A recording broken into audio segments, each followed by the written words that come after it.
is a word that, if misused, can cause unreasonable fear or unjustified acceptance that the fight is over, leading to unnecessary suffering and death. Halo kawan-kawan pencari ilmu, selamat datang di video ini. Perkenalkan, saya Muhammad Rivaldi Iskandar, kalian bisa panggil saya Paldi. Pada video ini sesuai thumbnail saya akan membahas sebuah materi yang berjudul berita buruk atau dalam bahasa Inggris disebut bad news. Kehidupan manusia penuh dengan berbagai macam berita, baik yang menggembirakan maupun yang menyedihkan. Salah satu jenis berita yang sering dijumpai adalah bad news atau berita buruk. Berita buruk memiliki dampak emosional yang kuat dan dapat memengaruhi kesejahteraan seseorang. Dalam era digital dan media sosial saat ini, berita buruk juga dapat menyebar dengan cepat dan berpotensi memicu kecemasan dan ketidakstabilan mental. Declaring a state disaster. Fort Worth Mayor Betsy Price is expected to announce a... Berita buruk adalah jenis berita yang menyampaikan informasi atau kejadian yang tidak menyenangkan, merugikan, atau memicu ketidaknyamanan bagi penerima berita. Berita buruk seringkali melibatkan peristiwa yang memiliki dampak negatif seperti kematian, bencana alam, kecelakaan, atau berita tentang penyakit serius. Berita buruk memiliki beberapa karakteristik. Yang pertama yaitu berisi berita yang merugikan.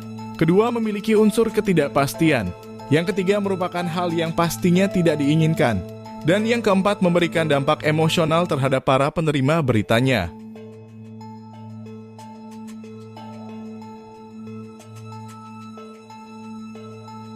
Berita buruk memiliki dampak emosional dan psikologis yang signifikan pada individu.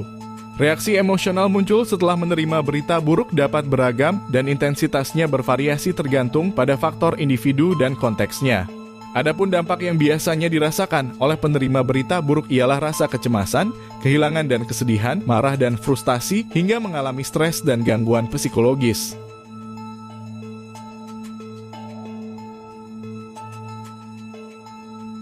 Respon individu terhadap berita buruk dipengaruhi oleh beberapa faktor mempengaruhi persepsi dan pengalaman individu. Faktor-faktor ini dapat mempengaruhi cara seseorang merespon dan menghadapi berita buruk. Adapun faktor-faktor yang dapat mempengaruhi respon individu terhadap berita buruk ialah faktor kepribadian individu, konteks sosial dan budaya, serta dukungan sosial yang diterima individu tersebut.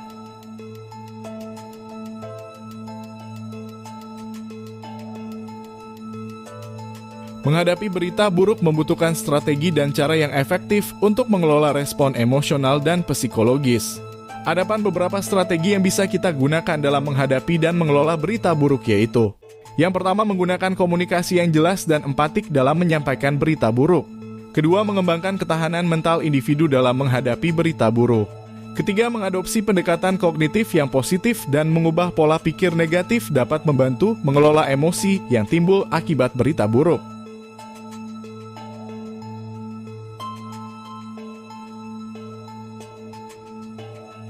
Berita buruk memiliki dampak emosional dan psikologis yang signifikan pada individu, karena berisi informasi yang dapat menyebabkan rasa kecemasan, marah, hingga gangguan pada psikologis.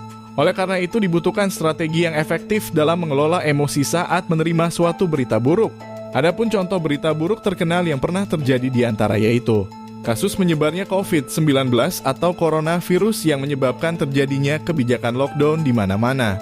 Kasus kanjuruhan yang menelan banyak korban jiwa, dan kasus korupsi yang menjerat pejabat tinggi negara sekaligus Ketua Kominfo Johnny G. Plate yang baru saja terjadi. Itulah tadi sedikit materi yang bisa saya bawakan mengenai berita buruk atau bad news. Harapan saya semoga kita selalu dalam lindungan Allah Subhanahu wa Ta'ala agar kita terhindar dari berbagai macam hal negatif yang dapat merugikan kita ataupun merugikan orang di sekitar kita. Saya akhiri video ini dengan ucapan terima kasih. Wassalamualaikum warahmatullahi wabarakatuh.